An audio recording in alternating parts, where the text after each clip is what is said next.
Ito maganda para sa ating mga magsasaka. Solar-powered cold storage facility binuksan na sa bayan ng Dinalupihan. Good Alam news mo yan. talagang si Congresswoman Gila Garcia, pag sinabi niyang eto ang ating vision. Lalo na yung kinalaman sa Oo, agrikultura. yun ang ano niya. Talagang hindi niya tinatantanan. Mhm. No? Matagumpay at formal na na-turn over ang solar-powered modular storage facility na ipinagkaloob ng Department of Agriculture Region 3 para sa mga magsasaka sa bayan ng Dinalupihan. I-turn over na sa LGU ng Dinalupihan sa pamamagitan ni Mayor Tong Santos. Ayon kay Kong Gila Garcia, no, nandun si Mayor Tong Santos at iba pang opisyal sa nasabing na turnover kung saan sila ang nanguna sa ribbon cutting at unveiling ng brass marker.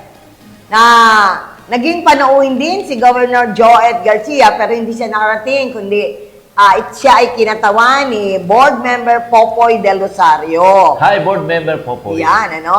Nakasama rin sa ribbon cutting sina ASEC for Agriculture and Tertiary Logistics Office, Daniel Alfonso Atayde, at ASEC for High Value Crops sa Saka Intellectual Property, DA spokesperson, Attorney Joycel Panlilio.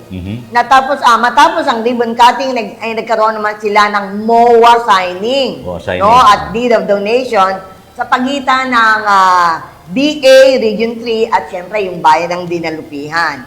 Sinabi pa ni Congresswoman Gila Garcia na ang nasabing pasilidad ay mahalagang faktor sa pagmintinan ng kalidad ng mga produktong ani ng mga magsasaka habang pinoproseso nila ang pagsasaayos ng bilihan dito. No, hindi yung nagmamadali yung mga magsasaka, ibebenta na lang ng mura. Ayun. Ito, mailalagay pa nila sa kanilang storage at pwede pa silang maghintay ng mataas na presyo, Kuya Mike. Kaya malaking bagay yung storage facility. Oo, tsaka syempre, yun talaga, yung, di ba, meron nga tayong mga freezer, Oo. yan talaga, dinesign para dyan sa mga Yes, oo. produktong ilalagay dyan, Oo. sister, di ba? Lalo na yung aning palay, di ba? Yung mga aning palay. Kaya, Yung setup niyang pang-industrial yes, setting oo. yan. Ang laki. Ang laki, grabe. No? So, congratulations sa mga magsasaka At saka hindi, dyan, ha? salamat kay Congressman Gila Garcia sa patuloy na pagsuporta sa ating mga magsasaka. Sa ngayon, ang laki na ng kinikita ng mga magsasaka ng Dinalupihan.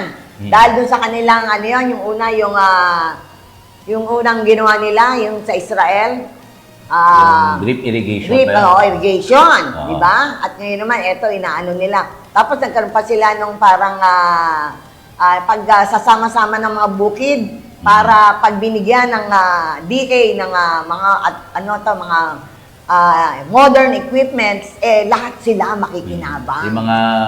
Yung mga modern farms, Oo, di ba? oo.